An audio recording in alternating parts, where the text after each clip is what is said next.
G'day there guys, Marky here, and welcome back to another episode of r/relationship advice. I do hope you enjoy today's stories, and with that said, I want you to sit back, relax, chuck a prawn to the barbie, and let's get right into it. Posted by user ThrowRA201508, titled, I, 26 female, haven't seen my husband, 28 male, in 3 years. His sister, 27 female, invited me to her wedding. How can I emotionally prepare for an inevitable confrontation? My husband and I are separated, but I'm still very close to his sister. In April, she called to inform me she was going to get married in September and that she wanted me and my son, 5 male, there. She asked me to be a bridesmaid, but I declined as I didn't want to risk being around the rest of my in-laws longer than I had to. I tried to tell her that I would send my son alone / with his dad, but she said as her best friend I had to come. I don't want to go, but I'm willing to suck it up for her. My husband and I separated due to him always working and me feeling abandoned after I had our son. His family, excluding his sister, who I knew before we even dated, were also a big factor in our separation and made the whole thing more painful. We share custody of our son, but I haven't seen him at all in 3 years. He has a nanny pick up and drop off our son. If we need to discuss something about him, it's done through someone else who works for him. He continues to financially support us though. I know seeing him at the wedding is going to be an overwhelming experience, and I was wondering if anyone had any tips on how to deal with it. In the comments, FTBL wife says, maybe go to the ceremony and skip the reception. This is very reasonable. I agree with this. I never knew this was allowed at weddings. The bride and groom might be upset about it, but at least that way nobody can say that you only showed up for booze and food. It's much easier to do if the ceremony and reception are at separate places. Also, it might be a good idea to let the couple know that this is your plan beforehand. That way they know to not expect you at the party. But it's better than not showing up at all. Definitely tell them you won't be at the reception. It's about $100 plus per plate of food for a wedding. I had a friend ghost me. On top of being emotionally beat up about why a friend would do it, my husband was pissed that we paid for her food only for her to ghost us. Edit, cost was estimated based on my own wedding planning and that of my 5 close girlfriends. Chill out. Weddings can be done on all budgets, and it's uncool to be a jerk just because you wouldn't plan an open bar steak dinner. Instead of being mean, why not share your experiences and give some soon-to-be brides ideas based on your location and what's included in the meal? The hate feels a little bit extra to me, but since that's your MO... Pocket Giraffe replies, 100% this. We had like 3 people just show up to the mass for our wedding and then not come to the reception. We were totally fine if they didn't want to go to the reception, but it would have been really nice if they would have just let us know so we didn't have to waste about $300. Dubious People Pleaser says, 3 years is a long time, and you still have problems facing the man that you had a child with. Have you considered therapy? As for the wedding, do you have any other friends that are going? I'm 34, and I still feel uncomfortable if I see my high school sweetheart in the street, especially if he's with his significant other. He hasn't been my biggest love at all. It's just that certain feelings will never disappear, and there is no need for therapy for that. I'm going to respectfully disagree. Yeah, same. Moving on is a big process that I believe is healthy for us humans to come to terms to. It's normal to dislike change. We even rationalize it by saying it's okay for things to stay the same. It's true in some things, but not in others. Having emotions for someone you were in high school with at the age of 34? Feelings are definitely normal if they made an impact in your life, but uncomfortable? Nah, man, you're on a different path without them now. What they do with theirs shouldn't affect you in passing at all. Every 4 to 5 years, I run into someone that looks just like one of my 2 important girlfriends from when I was young, including being about the age that they were back then. It gives me a 20 to 30s uncomfortable feeling, and then I go on as normal. No way I'm going to waste therapy time on that. When I've been in therapy, I've had more important things to talk about. We all move on in our own way. Having feelings hang around from important experiences in the past isn't necessarily something that has to be dealt with, only if those feelings negatively impact your life in the present, enough that it's worthwhile to deal with. Update. Thank you to everyone who replied to my original post. Your comments were very helpful and forced me to acknowledge that I had a much bigger problem than just the wedding. I tried to contact my husband the day after I posted the original. Like always, his assistant intercepted and told me that my husband was away and if I had a message for him, I should send it through him. I ended up giving him an ultimatum of either meeting with me before the wedding or neither my son nor I would attend. I expected him to ignore it, but he reached out to me a few hours later and we arranged to meet a week later. The meeting went fine. It was very awkward at first, but I got out most of what I wanted to say. He agreed that we couldn't keep doing things the way that we were doing them, but claimed he had no use for a divorce, so if I wanted one, I should file. This annoyed me because he said he would file when we split, so we argued over it for a while. He ended up reluctantly agreeing to go to therapy so that we could have a healthier co-parenting relationship, but we haven't started yet because of his schedule. He also agreed to handle all the matters about our son personally, instead of through his assistant from now on. He's managed to stick to this so far. He also spent a few hours with our son at my place, which would normally never happen. My son was happy, so even if it was a little awkward for us, it was worth it for him. The wedding was last week, and it was a beautiful event. I'm glad I went. My son was ecstatic the whole day. Even a week later, he keeps saying that it was his absolute favorite day. We did end up sitting next to each other, and it was surprisingly nice. His family were on their best behavior, and my mother and father-in-law apologized for how they treated me during the early days of our separation, which was unexpected, but welcome. Things are obviously far from being fixed, but I think we can work towards a better co-parenting relationship for our son's sake. In the comments, Is Nothing Left says, "So nice to hear. What's wrong with you filing for divorce? I'm not trying to be sarcastic, I genuinely don't know." It's great that they're working towards co-parenting, but the husband is trying to keep her out of his life completely, and yet doesn't want a divorce and continues to support them. Not sure what that means. I'm guessing he possibly doesn't want a divorce because the level of income he has would create alimony and child support that surpasses the amount of money he provides to her. He'd rather acquiesce to her demands that he co-parent directly versus using his nanny and assistant, and any other desires she has versus going through a lengthy, costly divorce battle where he ends up having to pay even more. If neither of them are seeking outside relationships, and OP is fine with the money she gets and the arrangement, then whatever works for them, I suppose. Personally, for the sake of the kid and my own life, I'd want more clear-cut boundaries and costs that are written on paper, in which case the husband gets a girlfriend who wants to cut OP off, she'll be up a creek without a paddle, not having any legal guidelines in place. Is he delaying divorcing you so he can hide assets and ultimately doesn't have to pay you out? OP replies, I don't think he would do that, but it has been 3 years, so I'm not sure. The man ducked out for 3 years. You had to go find him, and his interactions with your son were clearly detached and amounted to what he has to do to save face. I would suspect he doesn't want a divorce for 2 reasons.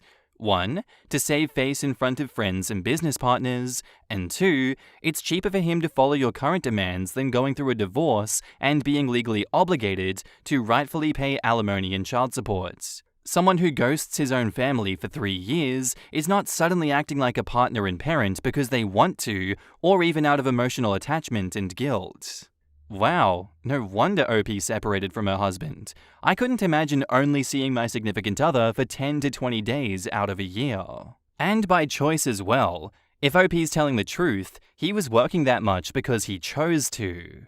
My dad was, still is, a workaholic in his old age, retired and all. He can't not do something. He hates idling. But he was still home most nights of the year outside the occasional business trip or non-profit baseball-related trip every August. Being home for 10 to 20 days is far from just being a workaholic. The man has totally different priorities that don't involve his wife at all. I hate my job way too much to even fathom how people like the husband exist.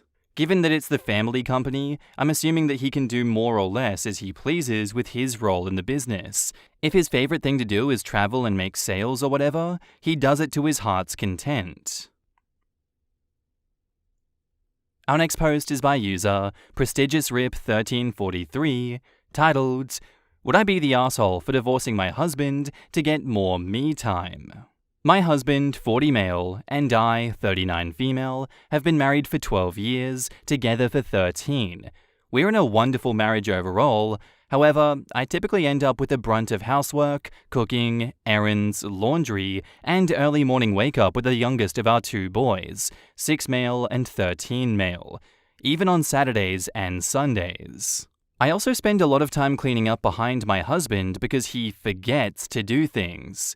Because of this, I usually end up with almost no free time, and I never get to be the one who sleeps in. A lot of the things he forgets are small things like leaving shoes out in the walkway, or leaving the lint from the lint trap on top of the dryer instead of throwing it away, or continuing to put trash in an already full trash can, used glasses left out instead of brought to the sink, used wash rags left on the shower floor, etc. It sounds petty, but over time, all these things are a lot of time out of my life cleaning up after a grown-up, when I'm already cleaning up after 2 non-grown-ups. I own a business and am working on my degree on top of all of this, so I have very little spare time as it is. He, on the other hand, works from home and is able to sleep in, take nap breaks, play video games on his lunch break, and takes an hour or 2 every evening while I study to play video games again to decompress. He does give me time to go to the gym or run, but I've been skipping it more and more to try to keep up with the mess and chores at home. When I bring it up, he says I'm being unfair because I'm focusing on the few times he forgets to pick up after himself and not seeing all the things that he does do. He does clean up after himself about 50% of the time, depending on what it is, but some things he legitimately never does, like leaving lint on the dryer or throwing away used toilet paper rolls. He also suffers from a sleep disorder, which can make a person feel foggy sometimes. He said that I should be more compassionate with him and accept this as a part of loving someone with chronic illness. The truth is, I do understand what chronic illness is like, and I do have compassion. I myself have been living with chronic pain and fatigue for years, and am finally undergoing the diagnostic and treatment process for lupus and RA. I'm always in pain and constantly exhausted, but I muscle through it and maintain a reasonable level of order and sanitation in my home because that's what adults do for their kids. I don't have the luxury to forget to do things like laundry, dishes, or cleaning because then no one does it. He also says I have an unreasonably high standard of cleanliness. Really, I feel like not wanting to leave urine stains around the base of the toilet or leaving used dishes and food on counters in an area notorious for roaches is not having a high standard. I feel like his standards are lower than the average adult, as most people would find that pretty gross. One of the things my journey through AID has taught me is to learn to say no. Although I love my husband and best friend dearly, I don't see this ever changing unless he is literally forced. I'm starting to feel like taking myself out of the equation is the best option to maintain my own sanity by having one less person to clean up after, and find some much-needed downtime through shared custody, even if he only had the kids on 1 day a week. I feel like custody sharing might force him to hold himself to a reasonable standard of hygiene and cleanliness too. I definitely enable his laziness out of necessity to meet basic safe levels of cleanliness, and without me there, he'd have to learn to be consistent or risk losing visitation.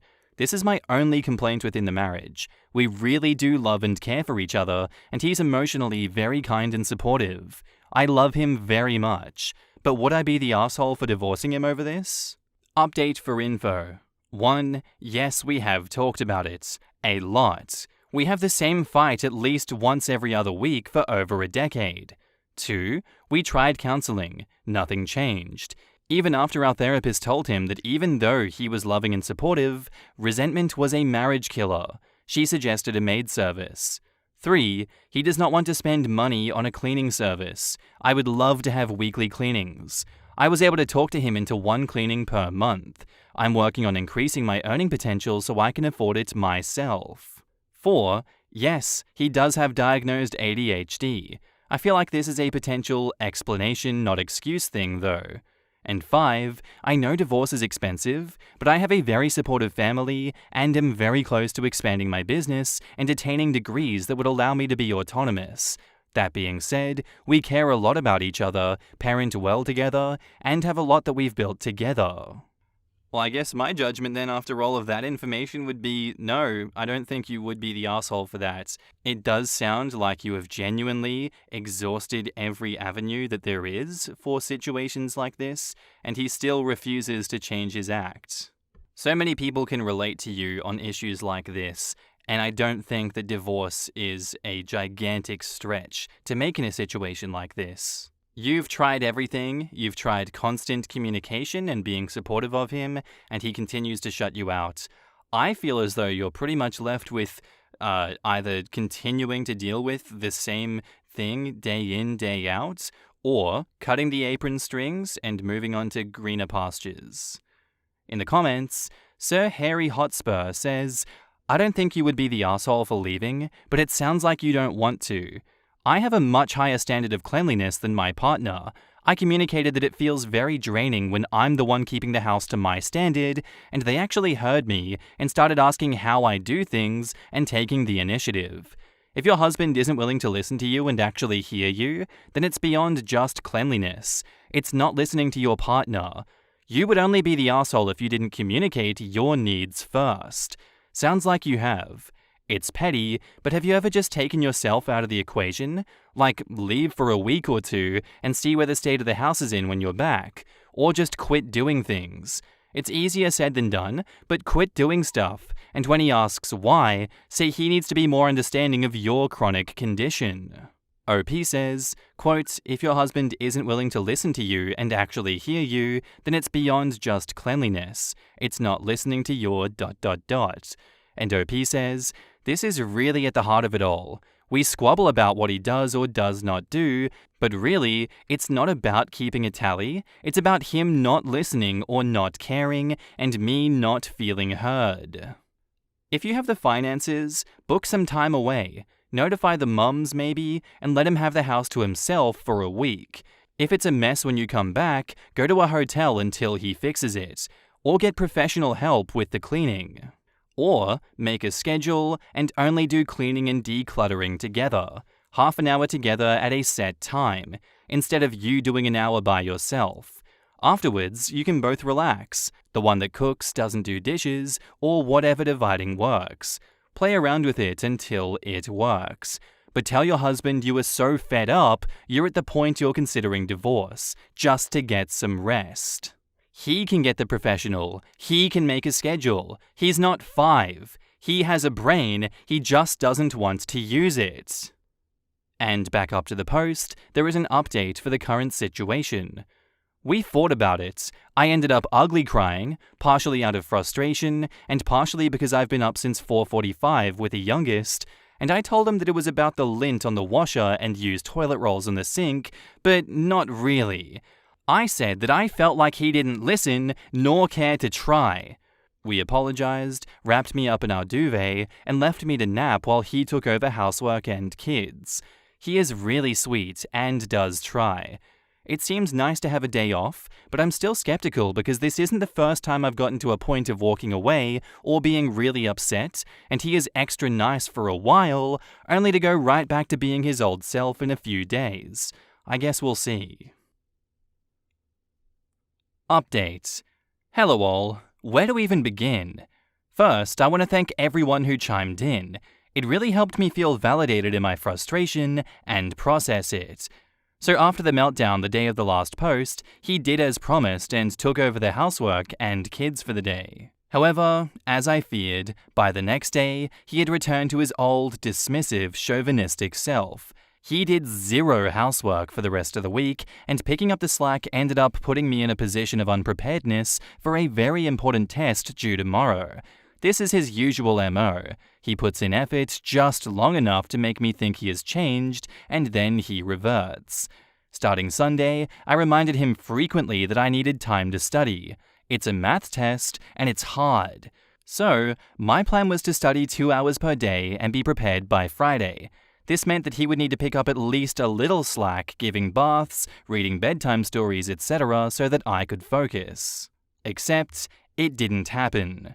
So I ended up using the time that I needed to study to cook, clean, and do laundry. Now it's late on the eve of the test, and I've had all of 1 hour of study time.